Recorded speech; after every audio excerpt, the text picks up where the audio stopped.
भाई अपनी पिछली राघव चड्ढा वाली वीडियो को बनाने में ना मुझे इतना मजा आ गया कि मन करने लगा एक और वीडियो किसी को एक्सपोज करते हुए बना देनी चाहिए। तो भाई मेरा दिल कहने लगा कि एक बंदे को एक्सपोज करके क्या हो रहा है, इन बाबा जी की तरफ तो नजर डालो। भाई तुम्हें क्या लगता है इनको देख कर इन्होंने किस मोड़ पर हमें नहीं लूटा है? चाहे फिर भाई वो टैक्स चोरी करना हो, धर्म के नाम पर अपने ही कंपनी का प्रचार करना हो, या फिर नकली दवाइयां बेचकर अंधा पैसा छापना हो। भाई तुम लिटरली इनको देखकर समझ नहीं पाओगे कि इन्होंने कितना ज्यादा ओवर स्मार्ट खेला है। लेकिन भाई कोई कितना भी ओवर स्मार्ट खेल ले, द वंस शो में आ गया तो उसका एक्सपोज होना तय है। भाई लिटरली सन 2000 के टाइम पर हमारे बाबा रामदेव जी और बालकृष्ण जी इतने ज्यादा गरीब होते थे कि भाई वो अपना च्यवनप्राश का बोरा उठाकर साइकिल पे रखकर गांव की गली गली में बेचते थे। एंड इस टाइम पर बाबा रामदेव ने संन्यास ले लिया था। एंड जिसको नहीं पता भाई पहले संन्यास का मतलब जान लो। भाई अगर तुम संन्यास लेते हो ना तो तुम अपनी सारी मोहमाया का त्याग करना पड़ता है एंड इवन अपनी फैमिली से भी दूर होकर रहना पड़ता है। बट भाई अपने बाबा रामदेव ने ऐसा कुछ भी नहीं करा एंड वो आज भी अपनी फैमिली के टच में है। एंड भाई बाबा जी ने किसी भी टाइप की मोह माया का भी कोई त्याग नहीं करा था। एंड ये सब हो जाने के बाद आप खुद को एज सन्यासी परस्यू करते हो तो ये बहुत ज्यादा गलत बात है। भाई तुम में से बहुत लोग बोलेंगे कमेंट में आकर के भाई वो सन्यासी आदमी है, थोड़ी सी रिस्पेक्ट रख उसके लिए।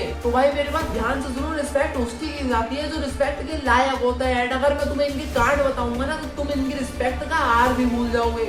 होता क्या है कि सन 2000 में तो बाबा जी और बालकृष्ण जी बहुत ज्यादा गरीब होते हैं, लेकिन उसके बाद में टीवी पर आने लगते हैं कुछ धार्मिक चैनल, जिसमें सबसे बड़ा चैनल था आस्था टीवी। बट उन्होंने बाबा रामदेव को पूरी तरह से इग्नोर कर दिया कि भाई हमें ये बंदा चाहिए ही नहीं अपने टीवी पे। लेकिन भाई उसी टाइम पर एक और चैनल आता था जिसका नाम था संस्कार टीवी। एंड उन्होंने कहा कि भाई बाबा जी आएंगे हमारे चैनल पर एंड सब लोगों को योगा सिखाएंगे। एंड भाई नो डाउट बाबा जी को बहुत अच्छा योगा करना आता था एंड बहुत इजी लैंग्वेज में सिखाना भी आता था। बट यहाँ पर फिर होने क्या लगा, बाबा जी अपनी योगा के साथ साथ अपने प्रोडक्ट्स भी बेचने लगे कि भाई तुम्हें अगर विटामिन की कमी है तो ये लो भाई हमारा प्रोडक्ट, तुम्हें मजा ही आएगा पूरा। अब देखो होता क्या है कि अगर टीवी पर आप अपना किसी चीज का ऐड कर रहे हो तो वो एक जेनेरिक मेडिसिन होनी चाहिए और जेनेरिक मेडिसिन में इतना कुछ बचता नहीं है। तो इस चीज के लिए बाबा जी ने क्या करा, जब बाबा जी सुबह को अपने योगा सिखाने आते थे ना तो वो ऐसे ही नहीं आते थे, अपने सामने बहुत सारे लोगों की लाइव ऑडियंस लेके बैठते थे। एंड भाई उन लोगों को लिटरली कन्वेंस किया जाता था कि अगर आप लोगों को कोई कमी है तो आप एलोपैथी से दवाई मत लो, आप आओ हमारी दिव्या फार्मेसी पे, वहां पर हमारे डॉक्टर्स आपका फ्री चेकअप करेंगे एंड आपको बताएंगे कि आपको किस चीज की कमी है। अब भाई सुनने में भी ये बुरा नहीं लग रहा होगा ना, भाई क्या क्रेजी है यार, बढ़िया तो है भाई। तू क्यों फालतू में उनको उल्टा सीधा बोला है? फ्री में कोई बंदा इलाज कर रहा है तो उसमें क्या ही बुरा है? मतलब क्या चीज के भाई वो इलाज फ्री में नहीं कर रहे हैं, वो सिर्फ चेकअप कर रहे हैं फ्री में। भाई वो तुम्हारा चेकअप करने के बाद ना तुम्हें 50 मेडिसिन चेप देंगे, वो भी ओवर प्राइस वाली। एंड भाई वहाँ पर लोग तुम्हें इतना प्यार से बोलेंगे एंड इतना अच्छा कन्विंस करेंगे कि तुम चाहकर भी मना नहीं कर पाओगे।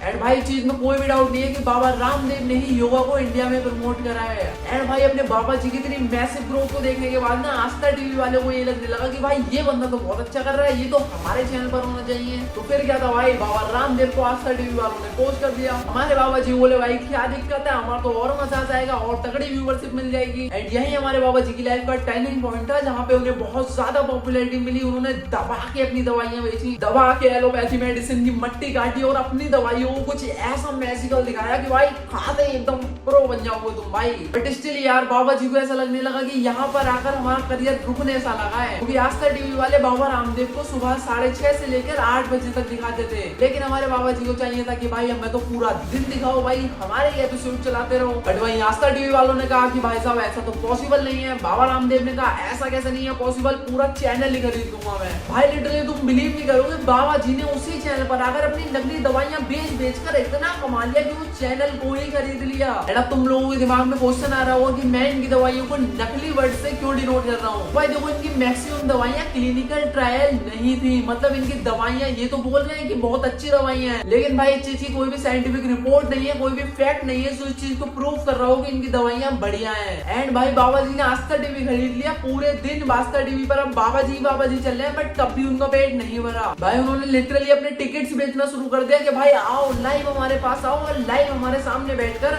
योगा सीखो। एंड भाई लिटरली उन टिकट्स के प्राइस भी ऐसे डिसाइड होते थे कि तुम बाबा जी के कितने ज्यादा करीब बैठ रहे हो। लाइक भाई अगर तुम सबसे आगे बैठना चाहते हो तो तुम्हें तकरीबन 2100 रुपए का टिकट खरीदना पड़ेगा, और वहीं अगर तुम पीछे बैठना चाहते हो तो 500 में भी काम चल जाएगा। भाई सुनने में तो ऐसा लग रहा है जैसे करण औजला का कॉन्सर्ट चल रहा हो, लेकिन भाई एक सेकंड तुम खुद सोच के देखो, 2006 में लोग बाबा जी को 2100 रुपए देते थे एंड बाबा जी एक बार में अपने सामने 8-10 हजार लोगों की भीड़ लेकर बैठते थे। एंड बाबा जी ने भगवा रंग तो डाल ही रखा था, खुद को सन्यासी तो वो कहते ही थे, जो कि वो थे नहीं। जैसा जैसा वो बोलते थे लोग वैसा वैसा ही मानते चले जाते थे। एंड भाई इतने ऑफलाइन इवेंट्स करने के बावजूद भी ना बाबा जी ने अपनी 2004 से लेकर 2005 तक की टोटल सेल सिर्फ 6,73,000 ही दिखाई। एंड भाई जिसको देखने के बाद सरकार खुद ही चकरा गई कि भाई क्या हो गया, ये बंदा बिजनेस नहीं कर पा रहा क्या। एंड भाई इसके बाद सरकार ने क्या करा, इनके ऊपर मार दिया छापा। एंड इनके घर जाकर पता चला कि भाई इनकी टोटल सेल 5 करोड़ से भी ज्यादा है, जिसको बाबा सिर्फ 6 लाख बोलकर टैक्स चोरी कर रहे थे। तो भाई तुम्हारे फेवरेट बाबा 2004-05 में टैक्स चोरी करते हुए पकड़े गए। और ये सिर्फ फुल्ली टैक्स चोरी नहीं हो रही है, टैक्स चोरी हो रही है गरीबों के नाम पर। उन्होंने क्या करा भाई कि कुछ प्रोडक्ट्स बनाकर अपने ट्रस्ट में भेज दिए और बोल दिया कि भाई ये सारे प्रोडक्ट्स लोगों को फ्री में बटेंगे। एंड भाई उनकी ट्रस्ट को आगे पैसों में बेचे जा रही है। इसका पूरी तरह से पर्दाफाश करा था तहलका न्यूज ने। भाई उनके बीजेपी से भी अच्छे रिलेशन थे, कांग्रेस से भी अच्छे रिलेशन थे। एंड इवन कांग्रेस ने तो उन्हें एक बार बचाया भी था। मैं बताता हूँ तुम्हें पूरी बात हुआ क्या था। भाई यूनियन ने केस डाल दिया था बाबा जी के ऊपर कि वो अपने एम्प्लॉयज को अच्छी से सैलरी नहीं देते हैं। एंड दूसरी तरफ भाई ये भी बोला था कि लिटरली वो अपनी दवाइयों में जानवरों की हड्डियों का चूरा मिलवाते हैं, जो कि जब उनकी दवाइयां साइंटिफिक लैब में लेकर गए तो पता भी चल गया एंड प्रूव भी हो गया कि सच्ची में उनकी दवाइयों में जानवरों की हड्डियों का चूरा मिलाया जाता है। बट हमारे बाबा जी ने बोला कि भाई नहीं, ये सब झूठी बातें हैं, भाई मुझे सिर्फ फंसाया जा रहा है, मेरे खिलाफ साजिश रची जा रही है। एंड जब दूसरी बार उनकी दवाइयों का चेकअप हुआ तो भाई कुछ भी नहीं मिला। एंड उस समय पर थी हिमालय में कांग्रेस की सरकार, जिन्होंने उनको पूरी तरह से बचा लिया था। एंड भाई यूनियन लोगों को डायरेक्टली बोल दिया था कि अगर तुम्हें काम करना है तो करो, वरना तुम्हें हटा देंगे, और हटा भी दिया था उन्हें। एंड जब भी बाबा जी के ऊपर कोई आवाज उठाता था वो यही जवाब देते थे कि ये फॉरेन कंपनियां मुझे दबाना चाहती है, भाई ये एलोपैथी वाले मेरी दवाइयों को बेकार बता रहे हैं। भाई मैंने तो तुम्हें अच्छे से पाला है, ये नहीं चाहता कि भाई मैं तुम्हें योगा सिखाऊं, तुम्हें अच्छी अच्छी दवाइयां बेचूं। एंड भाई इस चीज का पर्दा लेते रहते उन्होंने बिहार में एक इवेंट करा जिसमें 55,000 लोग आए थे। एंड भाई 55,000 लोगों के सामने फ्री में तो हमारे बाबा जी ऐसे सिखाने जाएंगे नहीं, जिसका मेन एजेंडा था अपना क्लिनिक खोलना। भाई 50 गाड़ियां भरकर दवाइयां जा रही थी। और वही इनकी पुरानी स्ट्रेटेजी कि हम तुम्हारा इलाज फ्री में करेंगे, लेकिन इलाज फ्री में नहीं होता था, सिर्फ चेकअप फ्री में होता था। एंड फिर वही उनका सिस्टम शुरू किया, भाई तुम्हें ये परेशानी है, ये लो हमारी ओवर प्राइस दवाई, भाई मजा आएगा तुम्हें, एक बार इसको खाओ भाई ताकत ही ताकत आ जाएगी, बॉडी बिल्डर बन जाओगे। 2009 में तो बाबा जी ने ये भी बोल दिया था कि होमोसेक्सुअलिटी एक बीमारी है, मैं उसको भी सही कर दूंगा। तुम्हें क्या करना है, बस अपनी एक आंख छोटी करनी है एंड एक नाक से हवा ऊपर खींचनी है।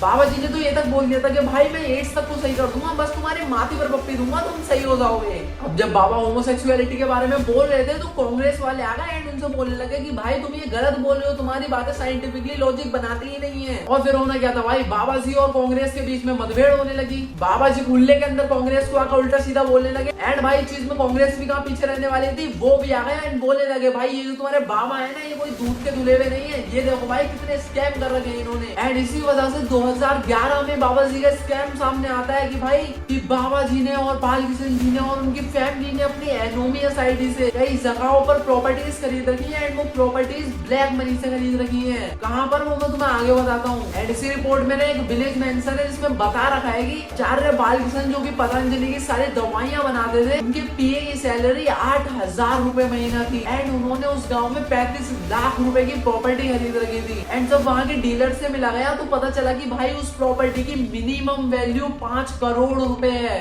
एंड भाई उसको 37 लाख रुपए दिखा रखा है, दैट्स मीन बाकी का पैसा ब्लैक में आया है। एंड भाई इसी चीज में एक और चीज सामने आई कि इन्होंने एक और प्रॉपर्टी खरीद रखी है जिसकी वैल्यू 1.37 CR है, जिसके रियल एस्टिमेशन जब ली गई तो पता चला कि उसकी जो रियल वैल्यू है वो 15 करोड़ है। इसका मतलब है कि बाकी सारा पैसा ब्लैक का ही था। अब ये सारी चीज देखने के बाद सीबीआई वाले बोले कि भाई हमारा तो पोपट काटा जा रहा है, वो चलेगा भाई बाबा जी के घर पर और मार दी उनके ऊपर रेड। बट तभी क्या होता है, कांग्रेस की सरकार गिर जाती है एंड सरकार आती है बीजेपी की। एंड भाई बीजेपी की सरकार आते ही बाबा जी के तो दिन ही बदल गए। लिटरली उनके ऊपर जितने केस थे सब कुछ हटा दिए गए, कोई भी एक सिंगल केस नहीं बचा बाबा जी के ऊपर, क्योंकि भाई बाबा जी ने अंधाधुंध प्रमोट करा था अपने चैनल पर बीजेपी को। तो अब बात करते हैं सबसे बड़े मुद्दे पर, बाबा जी की 2020 की कोरोनिल। भाई हम सबको याद है कोरोना वायरस जब हमारे देश में आया था, जो कि भाई इतना ज्यादा खतरनाक था कि उसने पूरे देश को खपवा दिया था, जिसका ना कोई इलाज बना था ना बना है। भाई जो लिटरली हमें वैक्सीनेशन करा गया है वो सिर्फ उन लोगों के लिए जिनको कोरोना नहीं हुआ है। जिनको कोरोना हो गया है उनको वो इंजेक्शन कुछ नहीं कर सकता, बट जिनको नहीं हुआ है वो ये वैक्सीन इसलिए लगवा रहे हैं ताकि उन्हें हो ना आगे जाके। बट जिनको कोरोना पहले से हो गया था उनको वैक्सीनेट नहीं किया जा रहा था, भाई उनके तो पहले से ही लग गए।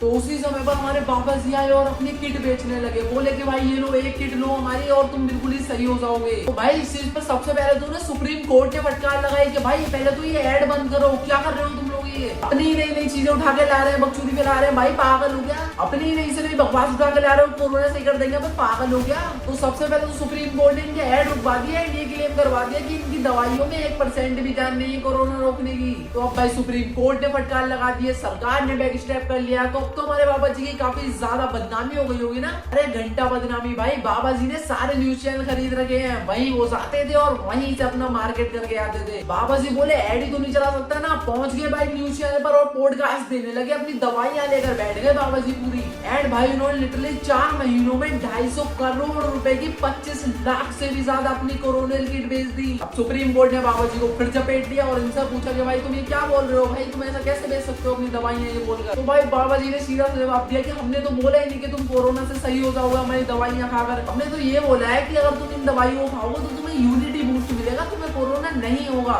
एंड इस चीज के भी कुछ चांसेस है, कोई भाई साइंटिफिक प्रूफ नहीं है इनके पास। एंड भाई अब इस चीज से कोई प्रॉब्लम नहीं है कि आपने 250 करोड़ रुपए कमा लिए, 25 लाख लोगों का काट दिया। भाई प्रॉब्लम इस चीज से कि जो लोग कोरोना वायरस से सच्ची में जूझ रहे थे, जिनको सांस तक सही से नहीं आ रही थी, वो आपकी ये दवाइयां ये सोचकर खा रहे थे कि वो एक न एक दिन सही हो जाएंगे। वो एलोपैथी की दवाइयां नहीं खा रहे थे, वो आपकी दवाइयां खा रहे थे। अगर आपको कोरोना वायरस होता तो आप भी एलोपैथी खाते, लेकिन वो आपकी ही दवाइयां खा रहे थे। एंड भाई इसी वजह से बहुत लोगों की भी हुई है। एंड भाई मैं तो ये सोचकर शौक हूँ कि भाई ये सारी बातें बाहर क्यों नहीं है, इतना बड़ा मुद्दा है ये तो। भाई तू लोगों से 250 करोड़ रुपए ले गया, तेरा हजारों रुपए का टर्नओवर है, तेरे को तो कोई फर्क भी नहीं पड़ेगा। बट भाई उन लोगों की फैमिली से जाकर पूछो उनके दिल पर क्या बीत रही है, जो आपके फॉलोवर्स थे, जिन्होंने आपको सिर्फ योगा सीखने के लिए फॉलो करा था। एंड वो आपके इतने ज्यादा डाई हार्ड फैन बन गए कि आप कुछ भी बोलते रहे वो मानते चले गए। एंड इवन अपने आखिरी वक्त पर भी उन्होंने एलोपैथी को छोड़कर आपकी किट्स खरीदी। एंड ये मुद्दा भी कुछ 2-4 लोगों का नहीं है भाई, 25 लाख लोगों ने किट्स खरीदी।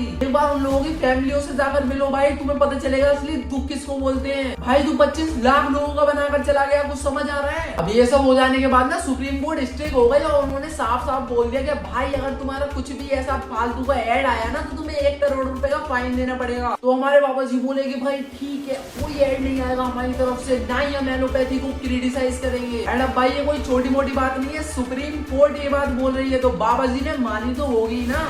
हाँ मानी थी, बस 3 महीने तक। लिटरली भाई जिस ईयर में सुप्रीम कोर्ट ने इन्हें वार्न करा था ना, उसी ईयर के लास्ट मंथ में इन्होंने कुछ और मिसलीडिंग एड निकाली। एंड भाई इसके बाद 2024 के जनवरी में भी इन्होंने काफी सारी एड्स निकाली जो कि मिसलीडिंग थी। तो अब भाई सुप्रीम कोर्ट ने इन्हें डायरेक्ट धमकी दी और इनसे बोला कि भाई तुम्हारे पास 3 हफ्ते हैं, तुम खुद बताओ कि तुम कैसे सही हो, तुम खुद बताओ कि हम तुम्हें कैसे छोड़े।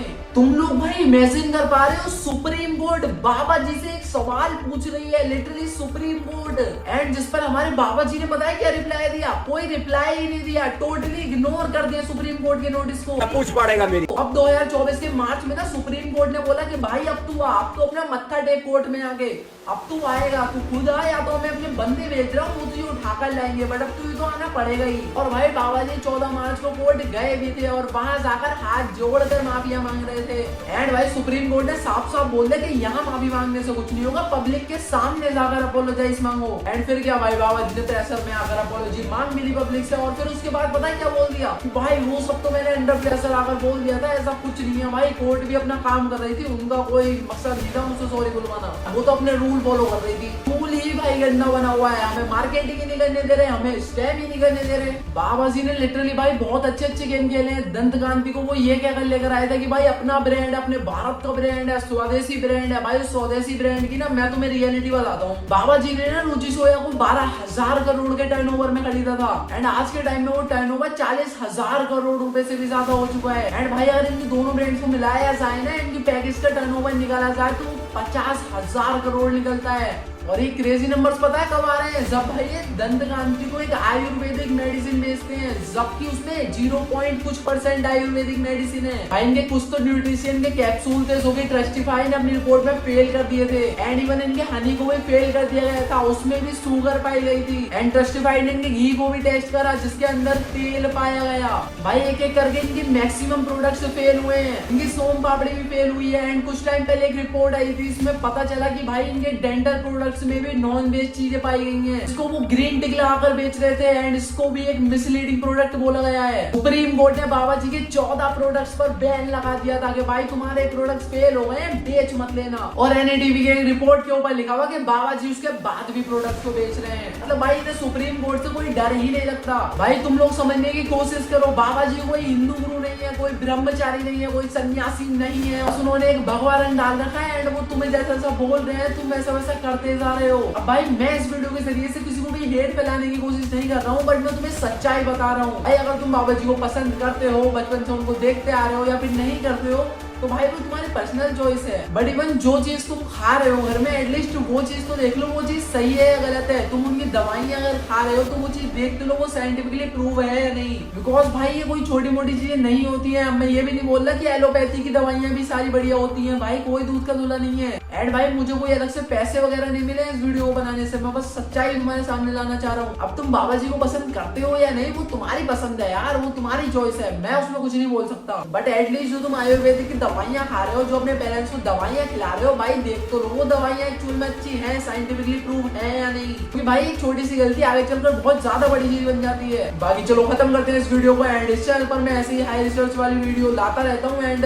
नेक्स्ट तुम्हें किस इंसान का पर्दाफाश कराना है नीचे कमेंट में बता दो, या फिर कोई टॉपिक है वो भी तुम नीचे कमेंट में बता सकते हो, उसके बारे में मैं नेक्स्ट वीडियो में जरूर डिस्कस करूंगा। कि मैं मिलता हूं तुम लोगों से नेक्स्ट वीडियो में। अगर वीडियो अच्छी लगी वीडियो को लाइक कर देना एंड चैनल पे नए हो चैनल को सब्सक्राइब भी कर देना। बाकी मैं मिलता हूं तुम लोगों से नेक्स्ट वीडियो में, तब तक के लिए गर्व से बोलो जय हिंद जय भारत।